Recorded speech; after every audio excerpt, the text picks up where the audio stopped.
pendengar Sumek Radio 91,8 dimanapun berada. Di sini kami akan menjelaskan pertanyaan dari moderator bagaimana bulan berkah ini, tapi kaitan dengan peran orang tua terhadap pendidikan atau mengenalkan puasa. Jadi kita awali dengan satu ayat Al-Quran, surat At-Tahrim ayat 6. Allah berfirman, ya ayyuhan nas, ya ayyuhalladzina amanu, wahai orang-orang yang beriman, ku anfusakum, jagalah diri kalian, wa ahlikum, dan keluarga kalian, naro, dari siksa api neraka. Menurut Sayyid Sabiq, untuk mentafsirkan atau menginterpretasikan ayat kalimat kata ku, jagalah diri kalian dan keluarga kalian itu dari siksa api neraka, yaitu antakuna bita'lim wa tarbiyah. Hendaklah dia menjaga dengan pengajaran, ta'lim itu pengajaran, wa tarbiyah dan pendidikan. Pendidikan. Dan kaitannya di bulan Ramadan. Nah, ini para ulama terdahulu mengatakan bulan Ramadan adalah syahrut tarbiyah, bulan pendidikan. Bulan pendidikan. Nah, kenapa bisa dikatakan bulan pendidikan? Nah, disinilah untuk melihat ini bulan Ramadan ini istimewa dibandingkan bulan yang lain atau disebut bulan berkah. Kalau di sini kita lebih kecilkan lagi bulan pendidikan, maka ada 4 indikator yang bisa kita lihat.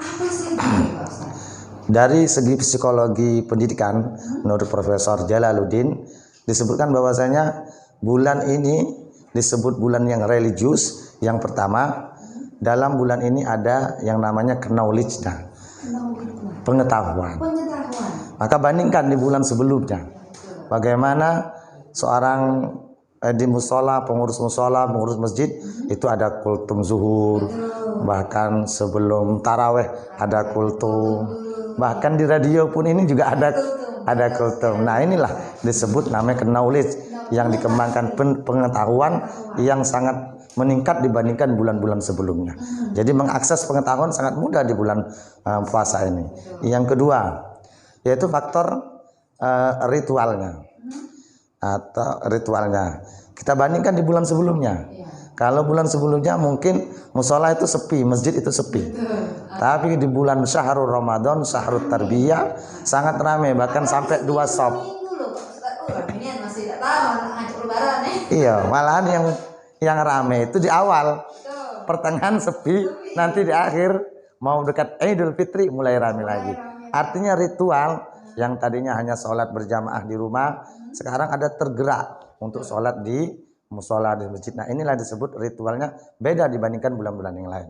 Yang ketiga, dapat dilihat dari pengamalan atau experience. Pengamalan seperti apa itu Pak Ustaz di bulan puasa ini? Nah, baik. Pengamalannya yang tampak, yang dari nilai-nilai puasa itu ada tenggang rasa terhadap orang-orang yang tidak mampu. Lihat pengamalan bagaimana takjil di jalan udah mulai banyak, buka bersama. Iya, ini pengamalan dari nilai-nilai dari puasa tersebut, bahwasanya kita juga harus merasakan bagaimana orang miskin tidak bisa makan dalam sehari mencari rezeki. Iya, itulah yang pengamalan-pengamalan yang ada di bulan puasa. Terus pengamalan tadarusan, terus apalagi sahur di jalan, buka bersama dan lain sebagainya. Nah, kebersamaan juga ini Pak Ustadz ya, dan lebih mengetahui ternyata menahan lapar itu cukup sulit bagi orang yang tidak terbiasa. Iya, bahkan merasa sendiri kan kita dari maghrib sampai subuh bagaimana merasa. Iya. Kita tetap harus menahan makan minum dan syahwat walaupun tidak sahur. Itulah tuntunan kita. Ada sedikit yang menjadi pertanyaan buat saya khususnya sebagai orang tua. Biasanya kita perkenalkan bulan puasa untuk mengajarkan puasa. Iya. Terkadang kita orang tua ini mengiming-imingi si anak. Jadi kalau mau puasa sebulan full dapat THR. Kira-kira itu gimana Pak Ustaz? Lah, ini memang ajaran agama Islam. Bahkan Al-Quran disebutkan orang yang berpuasa nanti rewardnya apa? Dia akan masuk di pintu surga yang khusus disebut Ar-Rayyan. Ini reward. Bahkan punishmentnya juga ada. Bagi orang yang tidak berpuasa, ulama mengatakan dosa besar. Rewardnya juga ada. Siapa yang berpuasa di siang hari, malam harinya dia menghidupkan malam, man qama ramadanan imanan wa ihtisaban ghufira lahu ma taqaddama min dzambi. Itu reward. Nah, maka kalau diterapkan dengan anak, reward ini sebenarnya manifestasi dari ayat-ayat tadi. Maka bagi anak kita yang masih kecil, maka orang tua, keluarga ini sangat berperan penting untuk mendidikan anak. Bahwasanya wahai anakku, kalau kau puasa bulan penuh, nanti bapak hadiahkan misalnya HP. Enggak apa-apa, rewardnya malahan dalam Al-Quran. Lah iya, kan HP kan ada tipologi yang murah. Tinggal mirip. Iya. Tapi jangan kita ke materi ya, rewardnya kalau bisa kita lebih yang ke imateri. Kita akan berikan kesadaran ke anak bahwasanya orang berpuasa nanti tujuannya menjadi hamba yang Allah duluan masuk surga. Yang imateri ditanamkan walaupun secara hakikat anak belum mampu nyampe ke hal-hal yang imateri yang tidak berbentuk berupa. Dia tetap masih kepingin yang berbentuk akan lebih kuat. Misalnya ada HP, hadiah, apalagi sepeda. Ini kan kebanyakan di realita masyarakat. Kita lihat ini orang tua dewasa tidak mau merokok, tidak malu merokok di depan orang lain. Mungkin ketika kecilnya tarbiyah, syahrut tarbiyahnya, nilai-nilai pendidikan dalam bulan Ramadan itu bagi keluarganya tidak dipakai, tidak dimaksimalkan. Sehingga ketika besar menjadi nilai-nilai yang tidak mengkristal dalam dirinya. Makanya penting keluarga. Namun bagi anak yang soleh, ini Dedi ya soleh, ya tetap melihat orang tua sebagai orang tua kita. Bahkan dalam ayat sejahat-jahat orang tua itu jangan kita membantahnya. Wala taqul lahuma uffin wala tanhar, dan jangan membentaknya. Mengucap lagi tidak boleh, dalam artian misalnya diperintahnya, dan membentaknya juga tidak boleh, atau dengan kata-kata yang keras. Maka ini sudah dicontohkan. Seorang Nabi Ibrahim mengajak ayahnya untuk menyembah Allah. Apa yang dilakukan Nabi Ibrahim? Apakah marah dengan ayahnya? Ya tidak, dengan Azar. Bahkan Azar mengusir anaknya, lari kau. Karena apa? Anaknya menasihati ayahnya dengan yang baik, tetap anaknya berlaku baik terhadap ayahnya. Maka dari itu sebagai anak yang soleh, doa anak bagi orang tuanya itu sangat makbul. Doa anak yang soleh. Iya, awaladun soleh yad'ulah, yaitu anak yang soleh yang mendoakan orang tuanya, maka itu doa yang sangat diijabah. Langsung diijabah. Diijabah. Iya, apalagi di bulan puasa. Bulan penuh berkah. Berbanyak ibadat, sedekah kita boleh atas sama orang tua. Iya. Tinggal boleh Ustaz ya. Bahkan yang hidup juga harus didoakan. Iya betul. Apalagi dia tidak sholat, jangan dibiarkan. Iya. Tapi ingat, jangan dibantah, jangan dilawan, tetap dengan akhlak yang baik yang sebagaimana dicontohkan Nabi Ibrahim. Kalau kita menegur ke orang itu juga situasi kondisi juga Ustaz. Bakalan emosi dah orang ini. Tegur. Kalau emosi kan jangan dulu Ustaz ya. Iya. Apalagi kalau rame.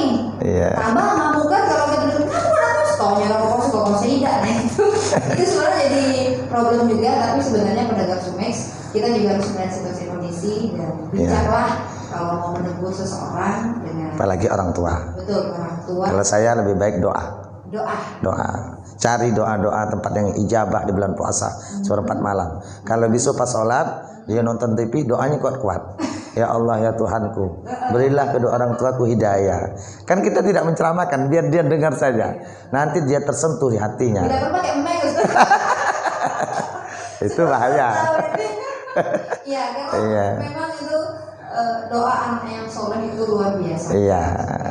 Jadi tetap berlaku baik dan berdoa. Jadi memang peran keluarga dalam mengangkat ibadah puasa itu sangat luar biasa.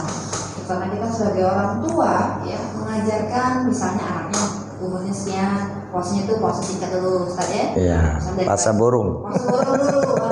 Jam 11 jam 12 makan. Jam azan, pas azan jam 12 beduk suruh dia makan. Nanti dari jam 12 sampai setelah dia sudah berbuka stop lagi puasa sampai jam maghrib. Nah, itu. Ustaz, anak-anak itu kira-kira umur berapa tahun diwajibkan untuk berpuasa?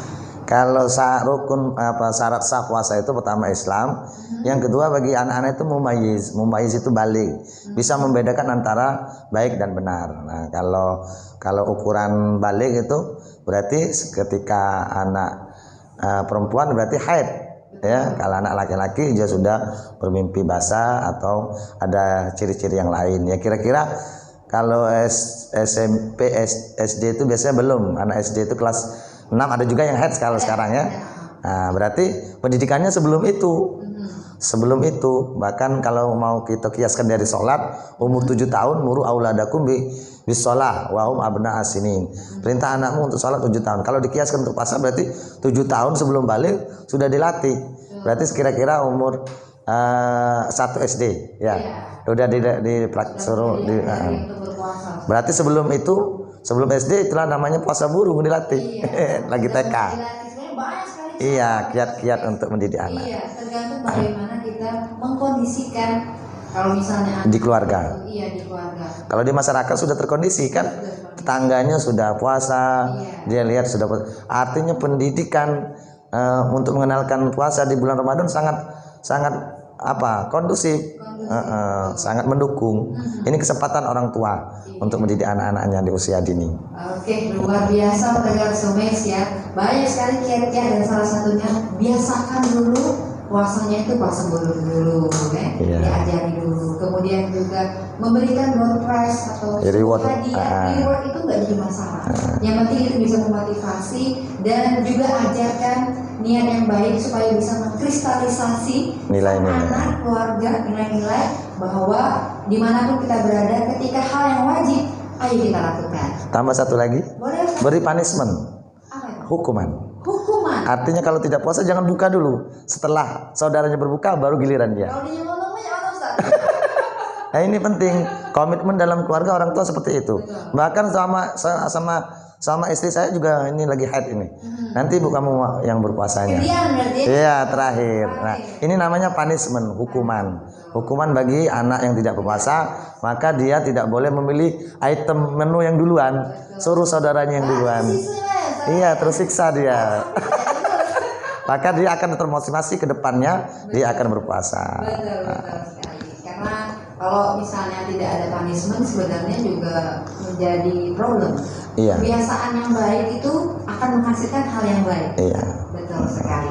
Nah ini Ustaz ada pertanyaan lagi nih. Assalamualaikum Ustaz, saya Mbak Femiyanti.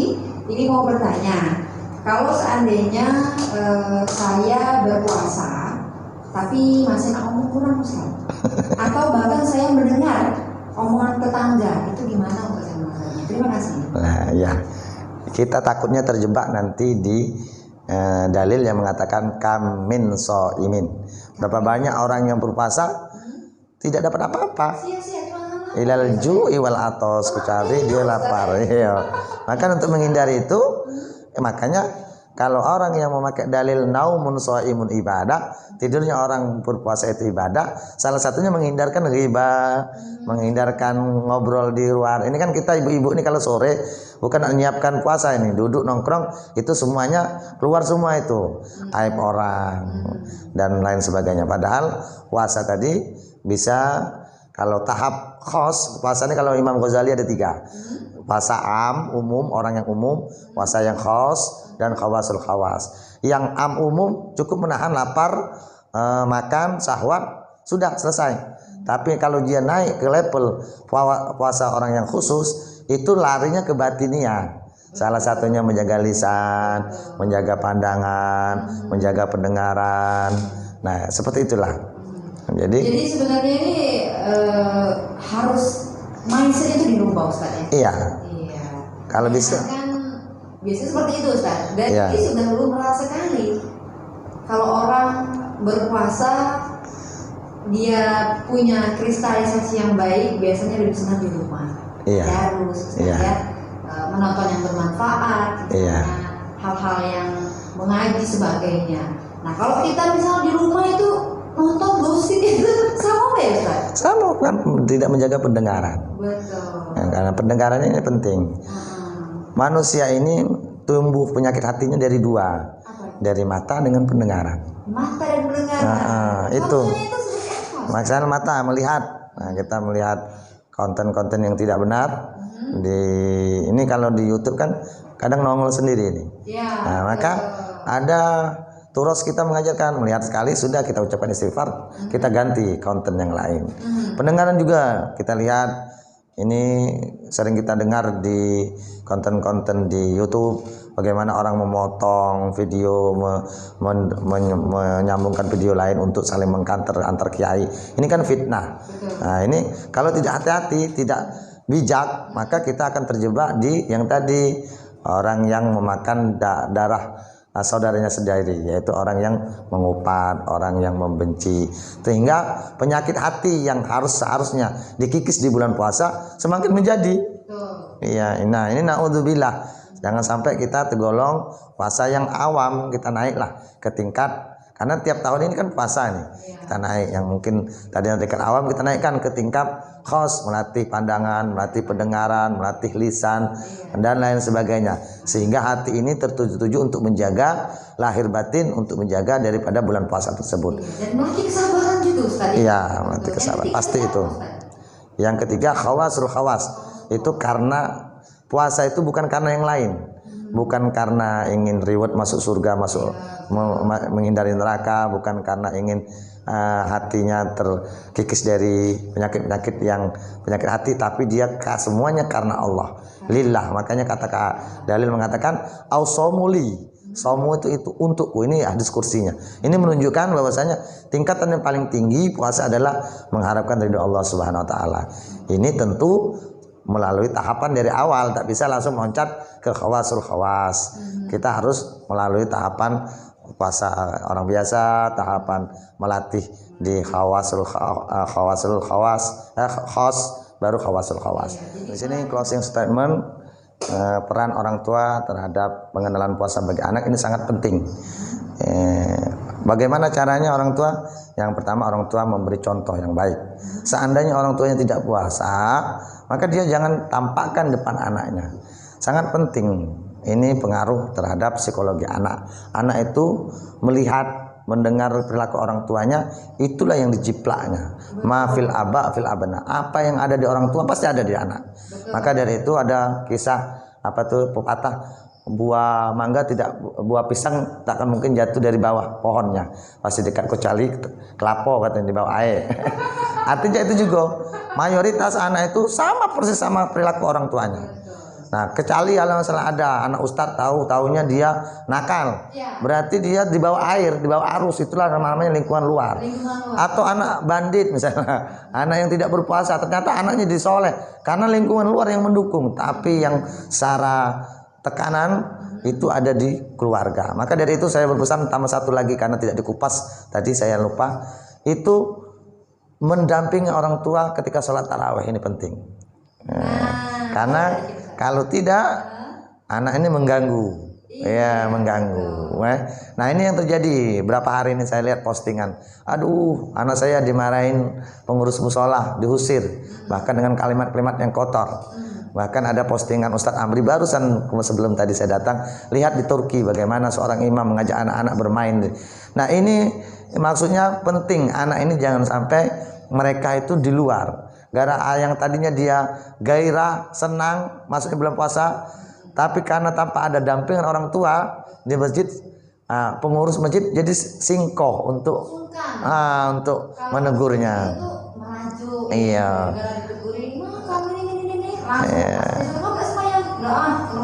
Iya. Yang parahnya lagi orang tuanya melok pula, tersinggung. Melok tersinggung. Iya, akhirnya nilai-nilai yang ingin ditanamkan dari bulan puasa, yang bulan tarbiyah, tidak sampai. Nah, makanya saya di musola saya, Bilal itu saya suruh anak-anak, biar apa? Dia ada fokus yang dilihat. Kita buatkan fotokopi. Nah, ini pegang galonyo, terus kita lihat terus. Makanya sebelum sholat tarawih mulai, saya lihat lagi ke belakang sopnya. Ayo yang belum rapikan lagi. Ini namanya tarbiyah, pendidikan. Alangkah baiknya kalau orang tua ada di sampingnya, mentaukidkan apa yang disampaikan oleh imam, menguatkan. Salah ini nak. Bahkan diberi punishment itu Ya kira-kira dicubit lah. Cuman yang tidak membuat dia menjadi kecewa. Iya. Tapi mengkristalisasi dirinya bahwa apa yang diajarkan orang tua ini benar untuk ke depan. Karena fenomena ini sangat banyak nih, berapa hari nih di medsos. Ini anak-anak nih bagaimana nih? Orang tuanya terganggu, bahkan ada orang tuanya membela anaknya. Saya tersinggung. Itu yang kadang tuh personal ya Pak Ustadz ya. Iya. Itu personal. Makanya kita pahami bulan puasa ini bulan tarbiyah, pendidikan bagi anak-anak. Kalau ini lewat, maka nilai-nilai pendidikannya hilang. Maka kalau anak-anak tidak masuk ke musola, tidak masjid, pegang HP. Nah itu. Iya, kasihan kan mereka. Kasihan mereka itu. Kasihan juga masa depannya. Iya.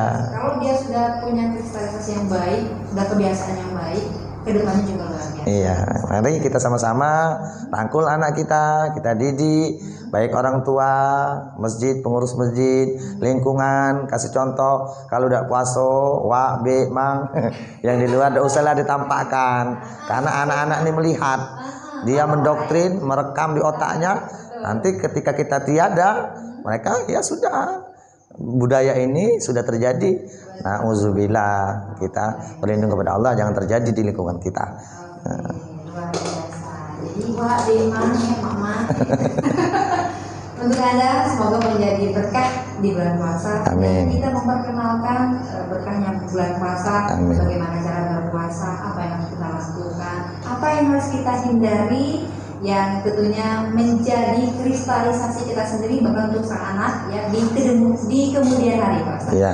Baik, terima kasih Ustaz Agus. Ya, sama-sama. Sehat selalu, selamat Amin. menjalankan ibadah puasa. Ya. Baik, pendengar Sumex, demikianlah